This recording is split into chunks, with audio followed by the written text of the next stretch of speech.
Naniniwala ba kayo na ang presyo ng device ito is 2,000 to 3,000 pesos lang? Yes mga kapare ko, ito lang naman ang Infinix Smart 8. Meron tong SRP na 3,000 pesos pero makukuha nyo to sa halagang 2,000 plus pesos lang this coming 12/12 sale. Kaya sa video na to, aalamin natin kung sulit ba yung 2,000 to 3,000 pesos mo para sa cellphone na to. Alamin natin yung specification, kayang gawin nito, ano yung specialty ng device, and also yung mga limitations na kinakailangan yung alamin dito sa Infinix Smart 8. Kaya kung interesado kayo, magsimula na tayo. Let's go! Okay, simulan muna natin sa mabilis ang unboxing kapare ko para aware kayo kung ano yung makukuha ninyo inside the box. So kapag pag-open ninyo ng box kapare ko, makikita nyo agad yung smartphone natin which is the Infinix Smart 8. And then next naman dyan is yung ating hard jelly case. Meron rin tayo ditong Infinix warranty, power brick, and also yung ating charging cable. And that's pretty much it mga kapare ko. And then ito na kapare ko yung look ng ating Infinix Smart 8. Pwede mo yung mga kapare ko, pasensya na nga pala at medyo na late na tayo sa review ng device na to dahil nagkasakit sa pare ko Steven Tips. And then meron din ako mga personal occasion na sinetap at mga ginawa, etc. Kaya medyo na busy sa pare ko Steven Tips. Pero gagawin ko lahat ng makakaya ko para i-review and also ibigay sa inyo yung full detail nitong phone na to para hindi masayang yung pera ninyo. Pag-usapan na natin. Okay, simulan muna natin sa look ng Infinix Smart 8. Okay, meron tayong dalawang variant nitong Infinix Smart 8. Meron tayong nung black which is tempered black, and then meron din tayo nitong shiny gold which is itong hawak-hawak natin na variant na yun. And pagdating sa kanyang design ko pare ko ay nagustuhan ko tong shiny gold na to. Kaya ito rin yung binili ko dahil mas unique siya unlike dun sa black dahil kamukha na yun ng Itel phones at saka yung mga budget level entry phone ng ating Tecno. Anyway, sa back part nito mga pare ko, makikita natin dito yung kanyang dalawang camera. Yes, dual camera lang po yan. Yung isa nyo nakikita na parang isang camera din is just a light or yung kanyang LED light or flash para sa pagtitake ninyo ng photo. And then pagdating nga pala sa finish ng likod nito, ito ay naka-matte finish na. Not totally matte, para siyang glossy na meron textured ng matte at magaspang din po yung kanyang likod which is hindi fingerprint magnet at yun ang isa sa pinaka nagugustuhan natin sa mga ganitong klase ng design. And then pag pumunta naman tayo sa bottom part ng phone na to mga kapare ko, makikita natin dito yung kanyang single speaker. Meron din tayo dito kapare ko na USB Type-C port. Meron din tayo dito microphone at saka audio jack. Pagdating naman sa right side nito mga kapare ko, makikita natin dito yung ating power button aka side mounted fingerprint and also yung ating volume rockers. Pagdating naman sa taas sa part, malinis lang, plain na plain. Pagdating naman sa kanyang left side, dito na natin makikita kapare ko yung ating SIM card tray. And then usually ito ay meron ng dedicated SIM card slot which is nice mga kapare ko. Pagdating sa build ng device ito kapare ko, ito ay naka-glass front, plastic back, and plastic frame. Now, pumunta naman tayo sa display part ng device ito. Usually, ito ay naka-IPS LCD display with high refresh rate support na 90Hz mga kapare ko. And usually, hindi nyo na yung makikita sa mga budget level phone, lalo na sa 3,000 pesos phone. Kaya good job kay Infinix dahil nakapaglagay pa siya ng high refresh rate support para sa 3,000 or under 3,000 pesos phone. I-plus pa natin kapare ko na ito ay naka-punch hole camera design na. As you can see, mas maganda tingnan, mas futuristic yung dating.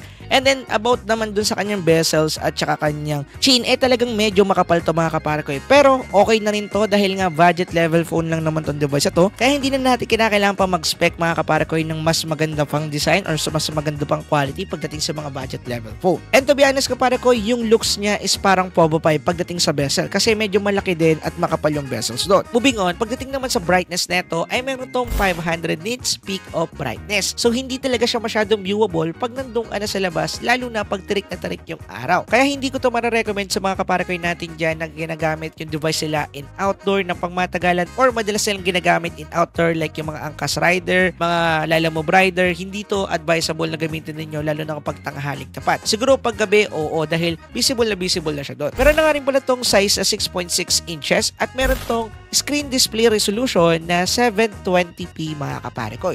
So medyo sharp and HD na rin yung inyong mapapanood kapag gamit ninyo itong device na to. Pero for YouTube videos lang yan mga kapare ko dahil kapag pumunta ka na sa mga Netflix ay hindi niya na supported yung HD na quality ng video dahil ito ay naka wideband security level L3 lang po. Meaning hindi ka makakapanood ng mga HD content pagdating sa mga streaming platform kagaya ng Netflix. Kaya kung binabalak mo manood dito ng mga movies or kaya ng mga anime, hindi siya HD mga kapare ko. Pagdating naman sa battery na ito mga kapare ko, meron na itong massive battery na 5,000 mAh power of battery but naka 10 watts charging support lang to. Pero USB Type-C na rin naman to kaya hindi na rin ganong kasama. However, talagang mabagal to mag-charge, expect na ninyo na aabot kayo siguro ng 2 hours or higit pa or kulang-kulang 2 hours para ma-full charge to. Depende na lang kung ilang percent kayo mag-i-start mag-charge. Kung 20%, aabot yan ng mas mababa sa 2 hours. Pag nag-charge naman naman kayo from 0, talagang aabot yan ng 2 hours or higit pa. Moving on, pagdating naman sa operating system na ginamit dito kaparikoy, ito ay currently naka-latest Android 13 na po mga kaparikoy. Pagdating naman sa storage variant na meron ito mga kaparikoy, meron itong 2 types of storage variant. Meron itong 364GB variant and also 4128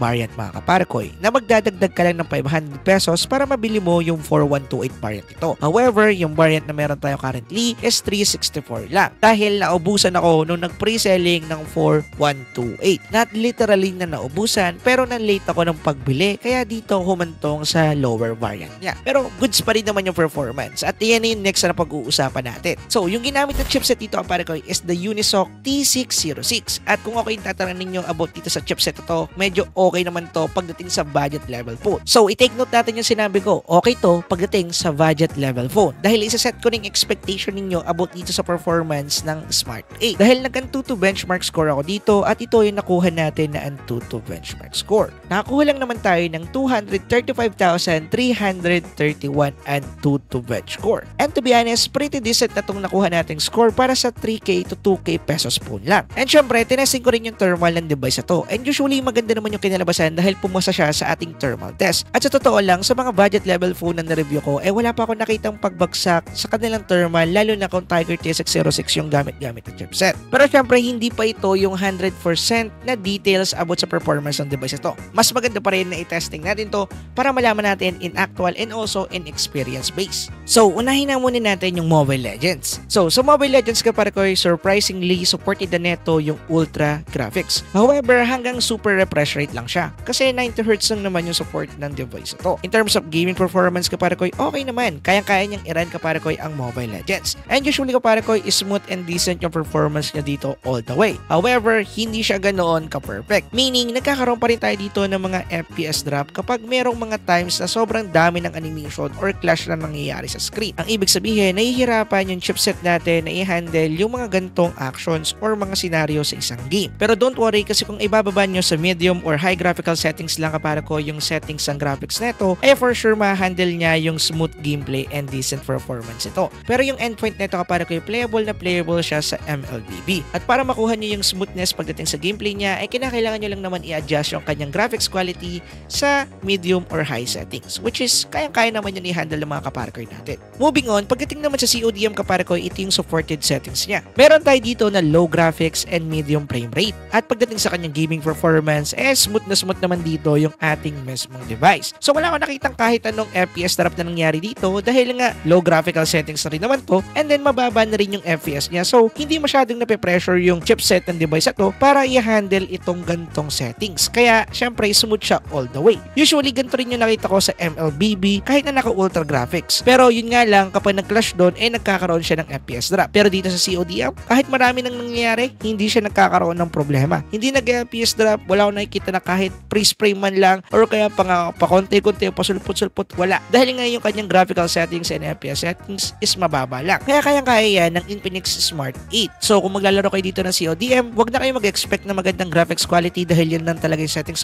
supported sa kanya. Pero pwede naman siya if kaya nyo nang pagtsagaan yung ganong graphics quality at ganong kababang FPS. Okay na rin naman basta playable. And then nag-try pa rin ako dito kaparikoy ng isa pang game which is Farlight 84. Dito, medyo na-surprise ako dahil supported pa rin niya yung ating very high frame rate. However, dito sa kanyang graphics quality at resolution, same lang na low or yung pinakamababang settings nila. But kapag naglaro ka kaparikoy, smooth na smooth yung ating performance dito. Yun nga lang, potato graphics. Kasi low lang siya, pati yung resolution niya naka-low lang. Kaya potato graphics, asahan na ninyo dito sa Farlight 84. Kasi tinry ko na siya kaparikoy sa medium at saka sa high graphical settings ng Farlight 84. Malalaro mo pa rin naman siya pero hindi pang matagalan. Talagang magka-crash yung game or nagkakaroon talaga ng mas maramihang FPS drop. Unlike dito kapag naka-low graphical settings ka lang. At pagdating naman sa FPS ito, kaparikoy, dahil merong built-in FPS meter ang Farlight 84, na mamonitor natin siya na nasa 60 to 70 FPS at nag-drop to sa 58 FPS, which is nice pa rin kaparikoy pagdating sa kanyang gameplay. However, yung kanyang graphics quality talaga yung hindi nyo magugustuhan dito, lalo na kung gusto nyo siyang gamitin as your secondary phone. Now, let's talk about camera. Pagdating sa kanyang rear camera, meron tong dual cameras, which is meron siyang main na 13MP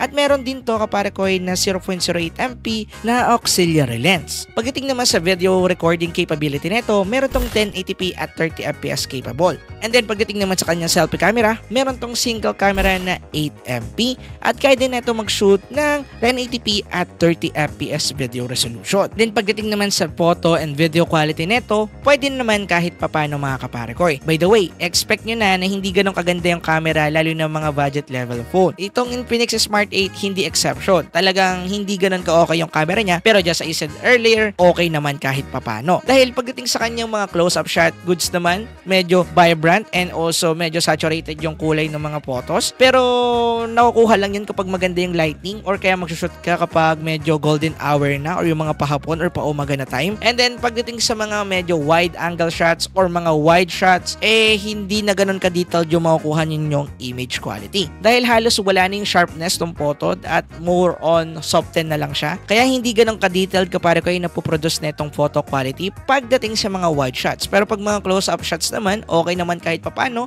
Medyo sharp naman siya. Hindi lang ganun talagang ka-sharp pero goods na rin kahit papano. Pagdating naman sa kanyang video quality, medyo shaky siya dahil nga 30fps lang at hindi naman to naka-OIS or EIS. So, hindi ganun ka-okay yung kanyang video quality pero pwede na rin pagtiyagaan para sa kanyang budget or para sa kanyang price. Okay na to kahit papano usually. So, yun lang lahat mga kapare ko yung full review natin about dito sa Infinix Smart 8. Ngayon, pag-usapan naman natin yung pros and cons. Unahin muna natin yung pros. Unang-una, yung presyo nito. Maganda talaga mga kapare ko dahil nasa 3,000 plus lang to, both 64 and 128GB variant at makukuha pa natin to sa sale price this coming 12/12 sale ng 2,000 pesos lang. Kaya malaking pros yon. Pangalawang pros yung kanyang 90Hz. Dahil kapare ko kung nasanay ka na sa high refresh rate na display, for example 120 or 90Hz, makukuha mo pa rin yan dito sa device na to at kung pangre-regalo mo rin naman to, mas smooth yung feeling nila kung gagamitin nila to. Kaya isang pros yon. And pinakahuling pros ko kapare ko is yung kanyang punch hole camera and also yung kanyang malupit na gaming performance. Dahil kung makikita naman natin yung itsura talaga ng phone na to kapare ko, talagang good siya. Halos kamukha talaga siya ng Tecno Pova 5. Yung bezels kasi ganyan din kalaki at saka yung punch hole camera ganyan na ganyan din yung size kung hindi ako nagkakamali. And then pagdating naman kapare ko sa kanyang gaming performance, nagulat din ako dito dahil smooth na smooth to sa MLBB. Lalo na ako nakasetup lang yung graphics siya sa high and then nagulat din ako dahil kaya niyang i-handle kapare ko yung ating CODM at saka yung ating Fairlight T2 4. Now, pagdating naman sa cons nito, para ko unang-una yung camera niya, hindi talaga ganun ka-okay mga pare ko, wag nyo na masyadong asahan. Pangalawa naman is yung included phone case kapare ko, hindi ganun kaganda talaga yung quality nun, masyadong matigas, hindi talaga siya jelly case. And yung pinaka-last con ko dito kapare ko, kung gagamitin nyo to as your personal or main phone, kiss yun. Okay, pwede nyo lang itong gamitin kapare ko if ito ay magiging secondary phone nyo lang, kung manonood lang kayo ng Netflix, YouTube videos, etc. pwede. Pero kung gagamitin nyo to kapare ko na main phone, as in dito kayo maglalaro, dito nyo gagawin yung mga daily activities nyo, gagawin nyo ng daily driver, kukulangin kayo dito usually. Pero kung casual user lang kayo at hindi nyo kailangan ng mga fancy features, fancy sheets, or kaya mga malalakas na performance sa device, okay na to for your daily driver phone. Pero kung yung personality mo or need mo sa device is talagang pang gaming, hindi ito yun kapare ko kasi budget level phone lang to. Goods to for pang regalo. Anyway, yun lang yung mismong video natin about dito sa Smart 8 ng Infinix. Kung gusto nyo pa ng mga ganitong video, don't forget to like this video and mag-comment dyan sa ibaba. Kung gusto nyo mag-subscribe or hindi, walang problema. Anyway, yun lang. Maraming salamat. Peace out.